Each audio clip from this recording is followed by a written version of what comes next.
started the program, I was a high school teacher in Salinas, and I had a very clear idea of what I wanted to do. I wanted to figure out ways of developing and recruiting new teachers in our area, specifically in our community. And so when I came here, I was like, okay, I know what I want to do. I'm going to see how each of these classes will help me to get to that end result that I wanted. I went from, when I first started the program, really knowing what I wanted to do, to kind of feeling like, ooh, wait a minute, what was it that I wanted to do again, and how does the study and what I want to do later on fit in with that? So it took me a while. I struggled to find my own voice, I guess. And it was through the class that we took, where it was talking about our dissertation proposals and structuring them, that finally I was like, I got it. Unlike Anna, I wasn't so focused. I don't come from an education background, so when I got in here, I thought, okay, I want to do something with STEM and equity. When I started, I think you all know Dr. Badway, right? Mm-hmm. I think that was my kind of savior, because she offered me a position on her research team as a graduate student, and her research was promising practices in STEM education. And at first I thought, oh, this is great, that's exactly what I want to do. I didn't connect it to my dissertation. I didn't connect the dots. But as it turned out, part of the work I did for her ended up to be my dissertation. And I was fortunate in the sense that, one, it provided me the area to explore all the research I could do, but also that was my job. That was my part-time job. And I also got a job here teaching in engineering, which was fortunate because I didn't have to go somewhere else to teach, but that was also a part-time job. So unlike other people where they have full-time jobs, I had part-time jobs, and one of them was to do my dissertation. Mm-hmm. So that was very fortunate. I think that's why I ended up being able to do it in a timely way. I knew when I came in what I wanted to do too. I knew that I wanted to talk about this, the focus that I normally work in, which is community schools. I knew I wanted to talk about that. But when I first got here, I let myself get sidetracked because there's a lot of pressure. Like, there's pressure from below and there's pressure from above, as I'm sure you guys have already felt. Like, you have your own internal pressure to get through this program, but you also have all these kind of options that come your way that you don't really know. I didn't really know what was viable for myself or what would be a better thing. Like, maybe I should drop this. Like, I was trying to be open, and never does me any good to be open. I should just stick with what I know. I ended up coming back to what I started to discuss, which was shared leadership. And so we went through this QE process, and we were the QE 7. That means 7 of us failed. I was one. My son was born right at finals. Like, we planned it so that he was going to be born after, and he came 5 weeks early, and that was pretty much that for that process for me and then they let us do it again, and then we passed. But really, that was all that was I could do at that moment, was what I did. So QE, we flunked, and then we got it back together, and then as Anna and Armine was saying, you have this whole other process, dissertation proposal, is more drama. And one of the things that Barbara can attest to for me is that I'm a big time procrastinator. Any procrastinators in the house? Any procrastinators? Yeah, that's right. Be proud of it. Procrastinate. Hey, I'm a big time procrastinator, especially if I don't understand what I'm doing. So if in my job, I understand what I'm doing all the time. I'm a leader in my field. I talk all over the country, all kind of stuff. But in this damn thing, I was not.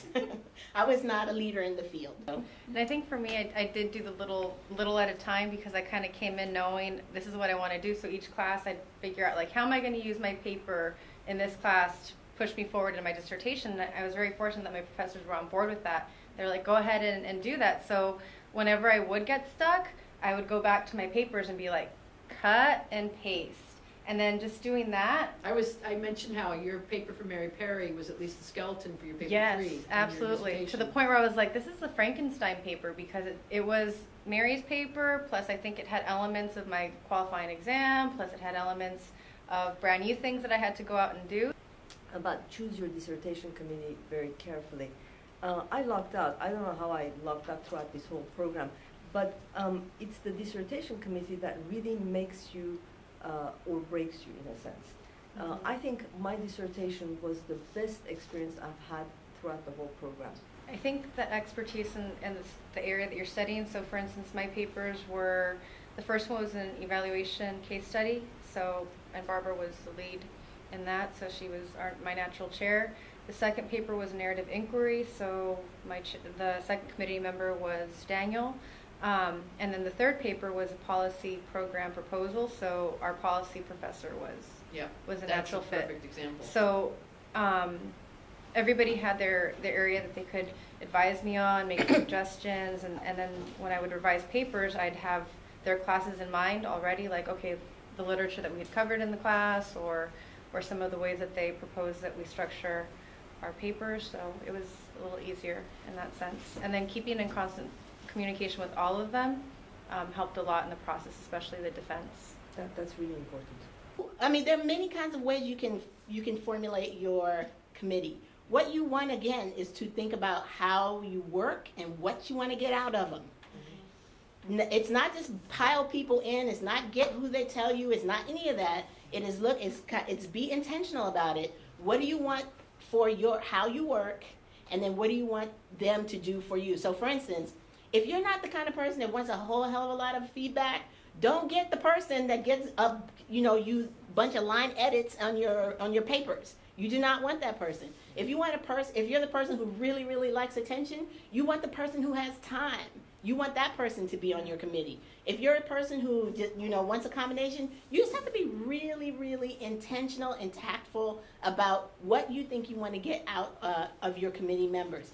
Some of my committee members, I have one guy who said, send me all of your papers at the same time. I have one of my third person who says, send them to me as you get them done, and then I'll read them. You just have to figure out what works best for you. So it's not a just remember, do not pile random people onto your committee. That's right. And they have to work well together. And they have to work well together. And that's something that you don't know. So you have to be kind of proactive about that. You have to ask people about the people. I read my dissertation chair's dissertation, and she had done student perspectives on Navajo student perspectives on language. And mine was basically student perspectives, technology student perspectives on the kinds of projects that they did. And so there was a parallel there, but more importantly, she wasn't a STEM person, but she helped me pull these three papers together in a way that were publishable. I didn't talk on the phone that much with Barbara. I would come over here because it would give me 2 hours of driving from Salinas to the East Bay or here San Francisco, and in those 2 hours I would process what I was going to say, and then I'd meet with her for a couple hours, and then I'd drive back and process again. So that was a really important thing for me. That it was also a kind of a deadline, because you'd bring me paper, instead of it being sort of like, oh, let's just talk, it would be like, oh, I'm driving 2 hours, I better have some text. Absolutely. So that's how I got around it with my other committee members. One of them lived in San Jose, so I would go see her a few times. Daniel, I would email with, and he was pretty responsive. So I think because I was putting that extra effort of like driving, paying for parking, it made me more accountable to myself. Like, I better have something to show my committee members, otherwise it's like, what am I doing? So. But the dissertation was something like that. I felt that all throughout was something that I could feel that it was a challenge, that I learned something from, and in some odd ways allowed me to connect the dots between what I'd studied in the past, in other research that I'd done, with what I was doing now, and hopefully what I could do in the future. In my case, it was very clear why I should do papers for publication, right? Because I was working on this grant, and the idea was to publish, or at least have a manuscript that would be considered publishable. And I come from an engineering background where in the hard sciences, it's not unusual to do dissertations which are 3 publishable papers. If I publish these papers, and I definitely wanted to publish something. So if I publish these papers, this is going to be important to the people who do the stuff that I do. And so I wanted it to be in chunks that they would be. Nobody's going to sit up there and read my whole daggone dissertation in 5 chapters, but they will read. I have a paper that talks about the the history of the things I'm talking about. I have the paper that is the actual application of what I'm talking about, and then I have kind of policy paper as well. So I know that these papers will have 3 different uses, and that 3 different audiences at least will find them useful. I'm sorry. And for me, I think because my end goal was to develop some kind of a teacher pathway program in Salinas, I had to approach it in terms of how each paper was going to allow me to do that. So my background is as a high school English teacher. So when somebody comes up to me and says, well, Anna, how do you know that this is going to work?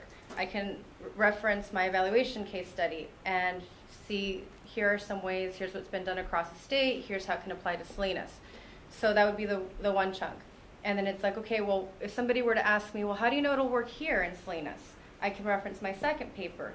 So I can talk about some of the personal and professional traits of homegrown educators from this area that I studied and how those can help us to develop a pathway. And then when they ask, well, how can you incorporate all these aspects of a model, of these models? Then that's my third paper. So the intention was to build on something so that at the end I could put it into practice. And in my current position, right now I'm the administrator for the teacher induction program in my county, and I'm using all of that when I'm networking with people from the university and other educators, leaders in our area, and using each part of the paper for a different audience, and then with the intention of eventually combining it all and getting a conversation started about working collaboratively. So it really is, what is your intention? Yeah. What do you want from your dissertation? Mm-hmm. Are you just writing it because you want to get out of the program? Do you have, for instance, I had people that want me to write. I had people in my field, they were like, I'm waiting for this paper, I want you to talk about this, we want to know about that. Like there was demand for it, and so it really does depend on what you want out of, what is the use of your dissertation for yourself. Well, one approach that my cohort had were that a group of us would have these study group staycations. So we would say, okay, we're going to work on the paper for this class, and we'd go to Big Sur, and we would get our work done there, and then we would give ourselves time to say, okay, at this time we're going to stop, we're going to take a break, we're going to go for a walk, a hike, dinner, and then come back to it later. And we would do that like kind of all over California. And then we would come together and after classes as well. So when the Saturday class was done, we would go, each one of us would pick a restaurant in San Francisco that we've been dying to try, and we would talk dissertation and go over some of our topics. We would talk about our research, and then we would just have fun afterwards. So we were able to have that balance of like spitting it out to people who understand and want to hear it, and not have to bog down, our friends and family that don't necessarily want to hear it, and they want us to be present for Thanksgiving or Christmas. We went to breakfast, right? So this is 3 of us who have been, we've consistently brought up the rear, but that's a whole other thing. We all went to breakfast with Armin as a superstar, and we're sitting there, we're talking, we're discussing how these 2 of them didn't have a date. I already had a date, and then all these things. Long story short, we got discussing, we got activated, everybody got motivated. Mm-hmm. We brought Barbara in, and everybody now calls me on the phone. And now you got to deal with this. I'm like, what? And now we all have dates to defend. Yeah. Like we got to move it all through. I'm telling you, you guys are your best resource. Yes. Mm-hmm. And sometimes even communicating that you're having a rough time, just keeping that line of communication open. Like, I think I fell off the radar for a few weeks, and I was like, okay, let me just send everybody an email saying I'm trudging through this stuff, I'm having a little bit trouble in this, but I'm going to get something to you soon. I think one thing, the things I realized was that this whole thing is a meaning-making process, not just for you, but for your committee members.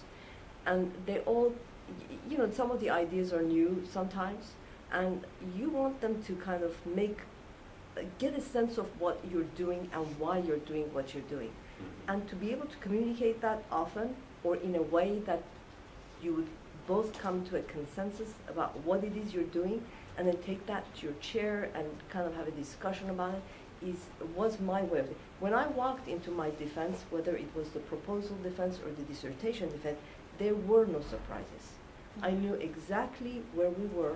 I knew that whatever everybody had thought was incorporated in those papers, there was no surprises. And I think the surprise that I found in the process of defending was that my committee had my best interests at heart. They wanted me to finish on time. They wanted me to go deep enough to be able to complete the process and not get like bogged down with minute details. So they reined my study in a little bit more, and so I felt like, okay, we'll do it this way. And so people usually make a PowerPoint, some kind of presentation software to talk it through, but you don't need to. I mean, people all have the papers in front of them. But, and if you do presentation software, you want to try to use good communication techniques so you're not putting 400 bullet points up there, because we just read your paper. We don't want to see it bullet points. You're trying to tell a story, as both Armine and Carol were saying, it's part of your meaning-making events. You're telling them, here's who I am, here's where it matters, and here's how I got here. So you've got about half an hour to present, and then your committee chair tries to fend off questions in that first 20 minutes or half an hour to let you have your piece. That doesn't always work. Then you go to questions from the committee where they're asking you or pressing you or whatever they're doing, they're asking you about your study, and that can be 45 minutes to an hour and a half. And then you go out of the room, which also happens in your proposal defense, and the committee takes between 10 minutes and 45 minutes to talk about what they should do, how they should respond to what you've just presented. It's a very and long might wait. be like, fine, we're ready to sign. That's sort of one extreme, and the other is almost fine. We'll all sign, but Barbara's going to hold the papers until next week when you finish that XYZ that we need. And the third is great defense, but you've got to make these major changes before we're ready to sign. And we want to see a new draft, and so that's what Anna and I were working out, how to, in the next 2 months before the summer term was over, to finish the new draft and get it all signed off. I need to know. You know what you kind of have to be ready to defend is the why of what you're going, how you're going to do it. So whatever your methodology is, you don't have to like know all the nitty gritty, Saldana said this and, Seidman said that, you don't have to know all that. But you do have to say, I'm going to collect this information, I'm going to analyze it this way because, and that's what they really, and I felt like that's what they really wanted out of me, is to know, you could say, I'm going to use grounded theory, we had a discussion about that in mine, you could say you're going to, do interviews, but they just want to make sure that you understand why you're doing it, and then however you're going to analyze it, why you're doing it that way. So let me just add one more thing. The most important thing in my proposal defense was the logical connection between the 3 papers. Yeah. That was the most important thing. Each paper had to justify the other, and if you can't show that, that's where things would get clogged. If you can't show that. And the rest of the stuff you have to have, but that logical connection is really key. With your methodology also, this is where your research question really you really got to have a grasp on it. Your methodology has to track back to your research question. Yeah. So you got to be able, whatever you're doing is going to have to be able to answer these questions. And so that's part of the why. Like you got to be able to say, so I'm doing this way because it will help me answer. Mine is on equitable integration of community-based organization voice in leadership structures. Yeah. How are these interviews and these whatever going to help you answer that? And your lit review has to reflect that too. Yeah. Whatever you decide to do at the end of this, whether it is to put it on a shelf and never see it again, which I'm really leaning towards, or having to go out and start this publishing process, sooner or later you have to defend it again. You'll have to defend it again. You'll have to look at it again. You might want to look at it again. You want to make sure that it makes sense for you. So if it makes sense for you, this is why you did it, and it still makes sense a few weeks later or months later, then that's why that stuff is important. All right. Well, thank you so much for coming. All right.